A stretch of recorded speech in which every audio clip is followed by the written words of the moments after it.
Cañón Gustav, el monstruo alemán. Porque ustedes lo votaron en la encuesta, hoy les presento el Cañón Dora o Gustav Gerät, una increíble pieza de artillería. Si no te has suscrito al canal, estás a un solo clic de hacerlo. Publico contenido varias veces por semana. Ahora, a lo que venimos. El Cañón K, o también conocido como Cañón Dora o Gustav Gerät, fue un inmenso cañón ferroviario de largo alcance con un calibre de 800 milímetros, construido en Essen, Alemania. Fue utilizado durante la Segunda Guerra Mundial contra las fortificaciones de Sebastopol en la península de Crimea. Hasta el día de hoy es la pieza de artillería más grande que se ha construido.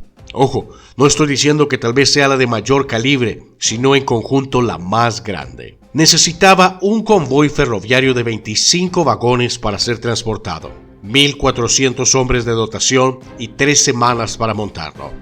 La cantidad de mano de obra necesaria para ensamblar el Dora era enorme. Cada uno de los 80 centímetros K tenía un destacamiento completo de no menos de 1.420 hombres al mando de un coronel. Este disponía de su propio cuartel general y personal de planificación.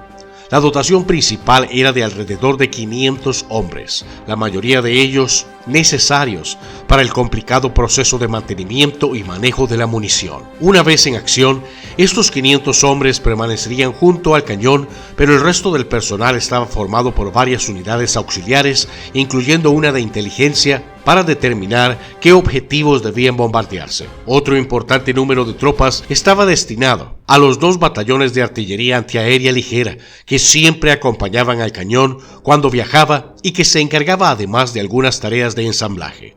Una vez que el cañón estaba en posición, estos batallones antiaéreos procuraban que no se acercaran intrusos por el aire. 2 compañías de centinelas patrullaban constantemente el perímetro de la posición y en todo momento había un pequeño grupo de ingenieros civiles de Krupp que trabajaban los aspectos técnicos del monstruoso cañón e instruían a los soldados. Las tropas ferroviarias y el personal administrativo de costumbre completaban la dotación. Incluso, usando este pequeño ejército, llevaba entre 3 y 6 semanas el ensamblar. El cañón, con la ayuda de 2 grúas de puente de 10 toneladas que habían sido diseñadas especialmente para la tarea.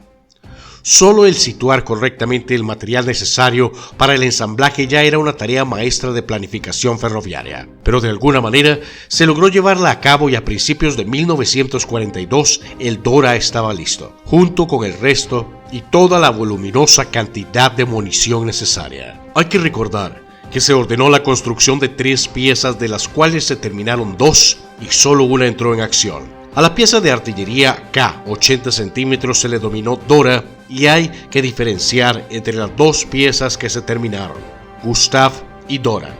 Gustav fue la única que entró en combate durante el sitio de Sebastopol y Dora fue enviada a Stalingrado, pero no llegó nunca a entrar en acción. El cañón Gustav 80 centímetros K, por su tamaño y peso, por no hablar de su desmesurada potencia de fuego, entró en acción tan solo en una ocasión. Fue concebido originalmente para destrozar los fuertes de la línea Maginot, pero cuando comenzó la campaña occidental en 1940, el Gustav estaba todavía en los talleres de Krupp en Essen, y de todas formas, el ejército alemán sobrepasó sin su ayuda la línea defensiva. De este modo, cuando el equipo había completado las pruebas del cañón y las demás pruebas del equipo, no había nada en que utilizar el cañón y su dotación. Para justificar el esfuerzo de poner el enorme cañón y su séquito en acción, el objetivo potencial tenía que justificar toda la molestia que representaba hacerlo, y no había realmente grandes líneas de fortificaciones en Europa con las que enfrentar al Gran Cañón. Los 2 mayores sistemas de fortificaciones, las defensas de los Sudetes y la línea Maginot, estaban ambos en manos alemanas, y parecía que el 80 centímetros K estaba de más incluso antes de haber disparado un solo tiro. A principios de 1941 apareció un objetivo potencial en los tableros de los estrategas, y este era Gibraltar. Se planeó asaltar la aislada fortaleza en la boca del Mediterráneo para aislar dentro del mar interior a los aliados, pero como España era neutral, se necesitaba obtener permiso del general Franco para que las tropas alemanas viajaran a través de territorio español a fin de efectuar el ataque. Los planes para el asalto, denominados Operación Félix, llegaron al punto de que las tropas paracaidistas y de planeadores alemanas estaban entrenándose efectivamente antes de que la reunión entre Adolf Hitler y Franco mostraran que el dictador español no estaba dispuesto a que su país se mezclara en un conflicto europeo a gran escala, por lo que el otro objetivo para el Dora llegó y se fue. Ahora conozcamos más a fondo la corta participación del Gustav y cuáles fueron sus logros. La invasión de la Unión Soviética, Operación Barbarroja, tuvo lugar durante la Segunda Guerra Mundial a mitad de 1941.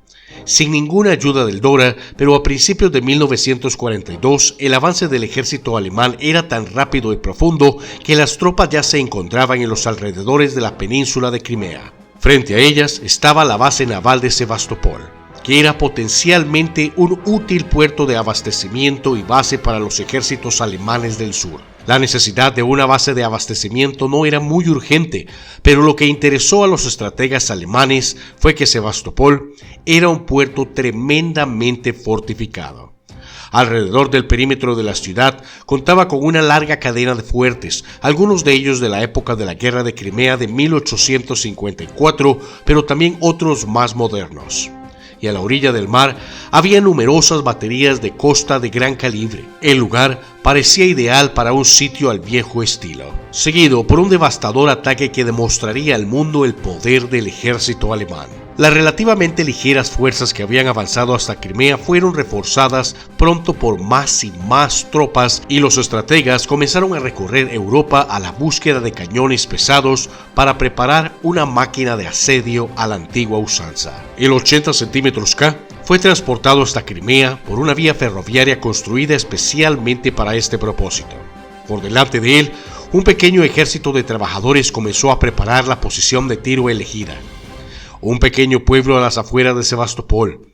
Más de 1500 hombres bajo las órdenes de un ingeniero del ejército alemán excavaron a través de una pequeña planicie para construir una ancha doble vía férrea formando un arco. Los lados de esta vía fueron elevados para proporcionar cobertura y protección para el cañón. En los accesos a esta obra, las tropas ferroviarias trabajaban para reforzar las vías en sus puntos más débiles y permitir el paso al Gustav. Los trabajos en la posición de tiro alcanzaron tal proporción que la playa de vías se extendía a lo largo de 1,2 kilómetros. En esta área, los 25 vagones separados que formaban el cañón y su impedimenta debían ser enganchados, empujados y arrastrados hasta su posición correcta. En la retaguardia, lejos del cañón, estaban los alojamientos donde debían vivir las numerosas tropas que formaban la dotación. El fuego comenzó el 5 de junio de 1942. El Gustav fue una de las voces del enorme coro que anunciaba una de las mayores y más pesados bombardeos de artillería de todos los tiempos. Cuando se rindió Sebastopol, a principios de julio de 1942, se calcula que habían caído en el puerto no menos de 562.944 proyectiles de artillería, la mayoría de ellos procedientes de los obuses y cañones de gran calibre.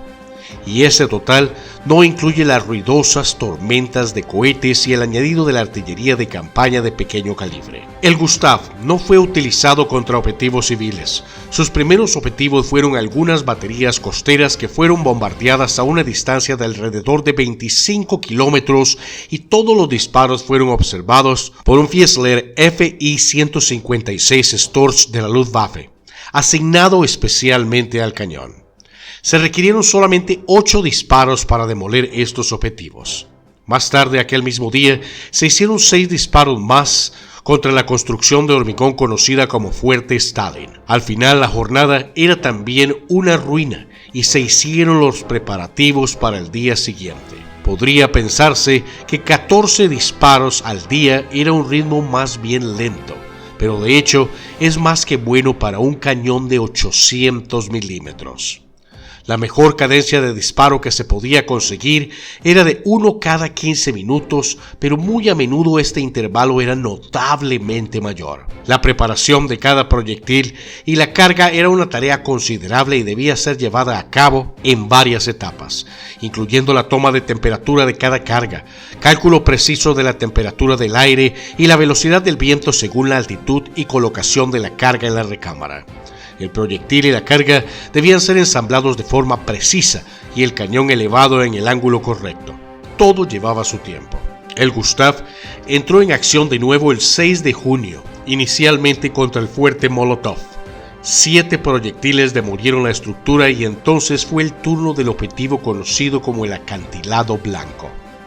Este era el punto que debía alcanzarse para poder destruir un depósito de municiones subterráneo bajo la bahía de Severnaya, que estaba clasificado por los soviéticos como indestructible para las armas convencionales, pero no era invulnerable para el 80 centímetros K, que disparó 9 proyectiles que se abrieron paso a través del mar y de 30 metros de fondo marino, detonando dentro del almacén de munición.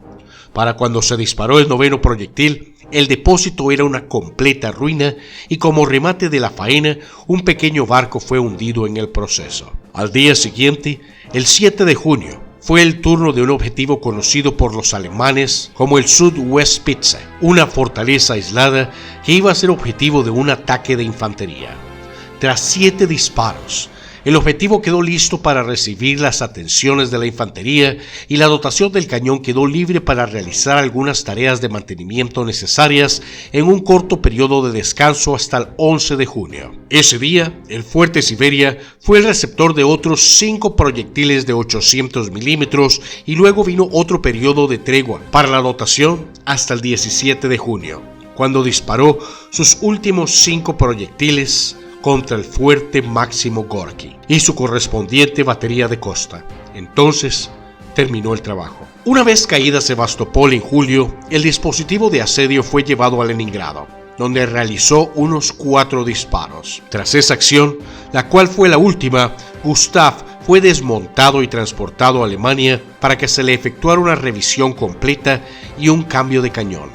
Incluyendo los 48 disparos en Crimea, el Gustav había disparado alrededor de 300 proyectiles en total, incluyendo pruebas, entrenamiento y demostraciones. Su cañón fue llevado de nuevo a Essen para su rectificación. No hubo nada más que hacer para el Gustav. Pasó algún tiempo en el campo de tiro de Rügenwald, disparando ocasionalmente proyectiles de demostración y siendo utilizado para las pruebas de algunos nuevos proyectiles antifortificación, y en un momento dado se habló de cambiar el cañón de 800 milímetros por otro de 520 milímetros para aumentar su alcance. Este proyecto no se llevó a cabo, como tampoco otro para montar el cañón de 800 milímetros en un fuste autopropulsado con orugas que pudieran utilizarse en batallas urbanas. Se invirtió un esfuerzo considerable en la planificación de la estrafalaria idea antes de abandonarla, aunque no era más impráctica que el proyecto original del 80 centímetros K, que absorbió una inmensa cantidad de hombres y material de todo tipo. Todo para disparar 48 proyectiles sobre las anticuadas fortalezas de Crimea. En mayo de 1945, los componentes del Gustav estaban dispersos por toda Europa Central. Los transportes ferroviarios cuidadosamente planeados habían sido atacados constantemente por aviones aliados y las piezas que todavía estaban intactas fueron destruidas por sus propias dotaciones y abandonadas para el asombro de los aliados. Hoy, todo lo que queda del Gustav y del resto de las piezas son algunos proyectiles en museos. Otra invención que demuestra que lo más grande no siempre es lo mejor. Fue un verdadero gasto de material y personal, más si pensamos en conjunto en las 3 piezas. Si te gustó el video, ayúdame con un like. Buenos días, buenas tardes o buenas noches, donde quiera que estés. Y como siempre, hasta la próxima y saludos aquí desde Costa Rica. Pura vida, mis hermanos.